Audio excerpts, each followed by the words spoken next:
Bueno, antes de comenzar, primero, muchas gracias a todos por estar aquí acompañándonos en la idea de construir la reunión de almas, y la pregunta que nos va a guiar en el resto de esta exposición es: ¿cuál es la relación que anhelamos que se materialice en el mundo? Es decir, cómo ese proceso global tiene que ver con la forma en que nos relacionamos los seres humanos, y cuáles son los valores que necesitamos que estén presentes para que esa conciencia de unidad o de unión se materialice o se concrete. Y lo vamos a tratar de delinear a través de algunos valores, como decíamos recién, que necesitamos, que incluyen muchos de estos valores, pero que sin duda no son todos los que se pueden considerar. Bueno, la aceptación es como una actitud básica, y la generamos adentro nuestro. Sin este paso es muy difícil la vida en grupo y, por supuesto, generar una noción de unión, de unidad, como venimos mencionando. Pero no es lo único que necesitamos, ¿no? Entonces, el paso siguiente del que vamos a hablar es la comunicación.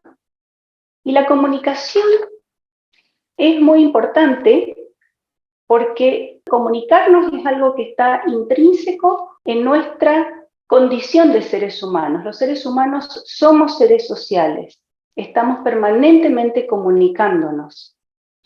Incluso el primer axioma de la comunicación humana, según Paul Watzlawick, que fue uno de los teóricos de la comunicación, dice que es imposible no comunicar.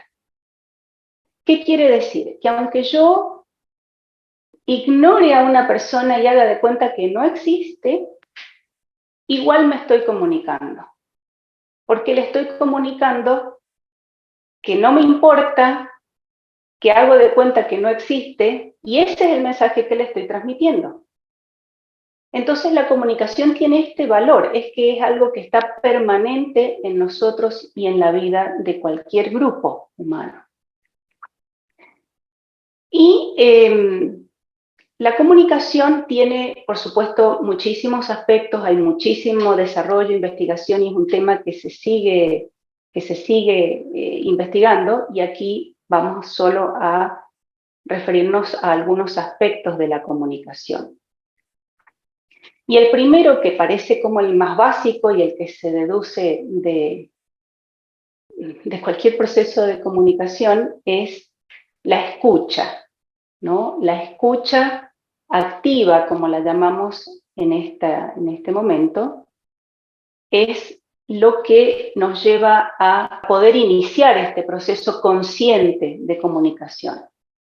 Pero la escucha activa no es fácil, requiere bastante entrenamiento en este proceso de escuchar. Y ese entrenamiento, esta escucha activa, incluye la presencia, estar presente, incluye el silencio, incluye la atención. Es decir, estar presentes no es poner el cuerpo y nada más. Estar presente es estar en el momento presente, haciendo silencio, es decir, suspendiendo esos prejuicios y esas ideas que decíamos recién, y prestando atención plena a la otra persona. Y esto lo podríamos describir como un gesto de hospitalidad, como cuando uno recibe una visita en su casa. ¿Qué hace? Le abre la puerta, lo hace pasar, lo invita a sentarse, lo trata con amabilidad, trata que la persona se sienta bien, cómoda, confortable. Bueno, ese es el espacio de la escucha activa. Así es como podemos visualizar cómo vamos a escuchar a la otra persona, tratando de generar esa hospitalidad, ese ambiente. Y también que la otra persona cuando recordemos lo de nuestra posición relativa en el todo y en el grupo, implica que yo reconozco que el otro tiene una visión diferente de la mía y que además me puede enseñar algo, me puede mostrar algo que yo no soy capaz de ver. Entonces la escucha también implica un gesto de humildad, es decir, yo quiero escuchar porque quiero ver lo que el otro ve, quiero ampliar mi visión gracias a la mirada del otro. Y además cuando escuchamos, con esta calidad de escucha, tratamos también de utilizar nuestra percepción, es decir, no solo recibimos el mensaje verbal, sino que además tratamos de recibir a través de los gestos de la persona cuáles son sus emociones, sus sentimientos, qué me está comunicando también a partir de allí. Bueno, cuando nosotros intentamos, cuando escuchamos con atención, es muy posible que muchas veces no acordemos con lo que la otra persona está diciendo o incluso que no la podamos, que no estemos entendiendo lo que dice. Entonces, lo que podemos hacer es preguntar.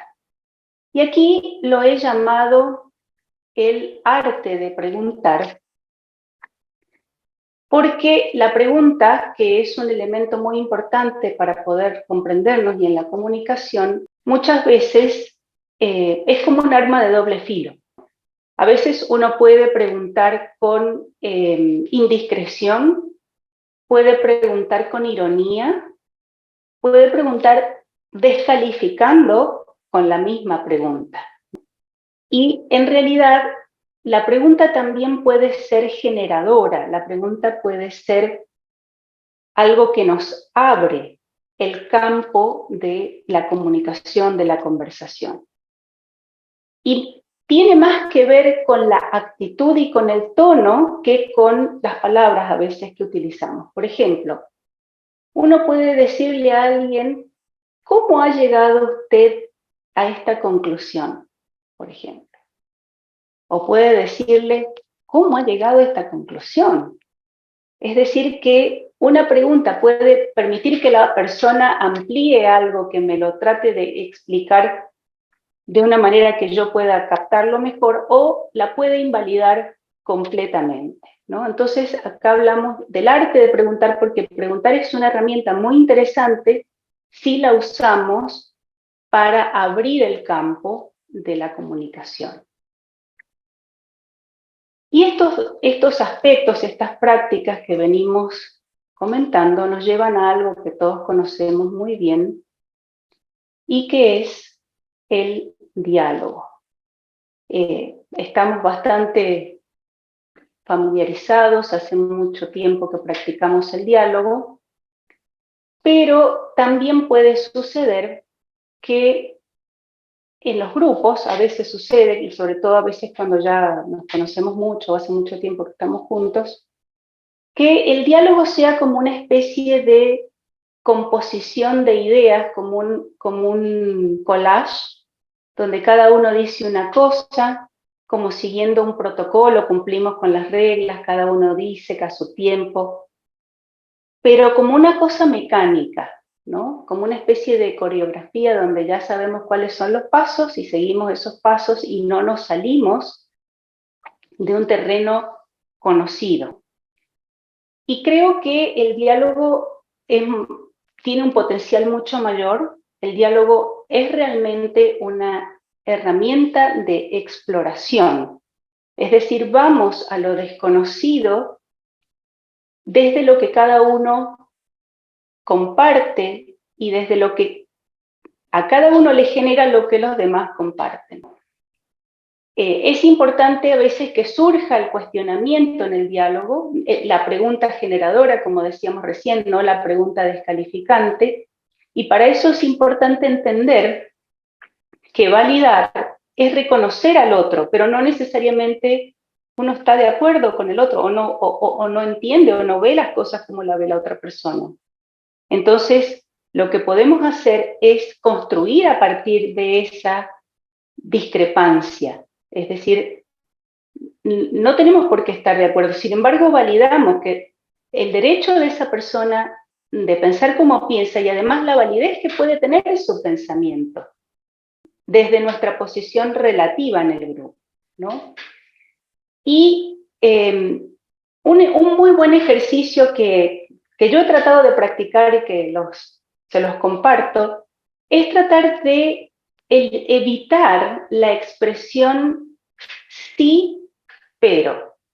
Ah, sí, sí, qué interesante, pero no sé qué, ¿no? Porque en realidad es una expresión descalificante.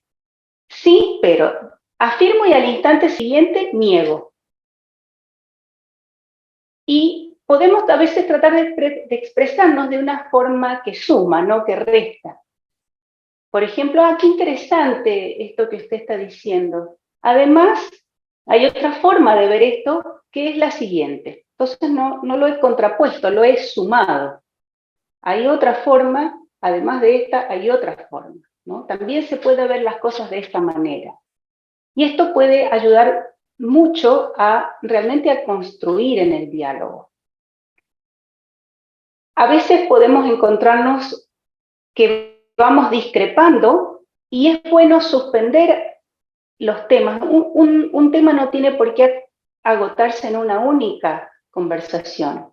Y cuando los temas son álgidos y que involucran mucho la emocionalidad, muchas veces es bueno dejarlo en suspenso y dejar que ese tema decante en cada uno de nosotros, porque luego vamos a encontrar que cuando volvemos a retomarlo, ese tema nosotros ya lo hemos ido procesando y además hemos ido decantando nuestras propias emociones, es decir, que ya no estamos de la misma manera, ya no somos los mismos. Bueno, y todo esto que hemos mencionado, la aceptación, la escucha, el respeto, la pregunta generadora, la capacidad de dialogar, es lo que nos lleva a generar en nosotros y en el grupo confianza. La confianza es el resultado de ese espacio de seguridad que se genera en el grupo como fruto de estas actitudes, ¿no? De respeto y demás. Y es lo que genera el sentimiento de pertenencia en un grupo. La confianza genera ese sentimiento de pertenencia, cuando cada uno se puede manifestar tal como es, sin la necesidad de ponerse una máscara, una imagen, o de decir, de mantener posiciones que son las políticamente correctas, donde nos podemos expresar con autenticidad en nuestra vida y en la relación con los demás, ¿no? Y este es un elemento indispensable para que un grupo realmente pueda gestar esto que tenemos como misión, ¿no? Que es desarrollar la egoencia, que es nuestra conciencia, el desarrollo de nuestra conciencia de sí, nuestra individualidad, pero a la vez identificada con esta noción de ser en el todo, de que somos una parte de ese todo y que estamos unidos a ese todo. Así que bueno, muchas gracias a todos por prestar vuestra atención.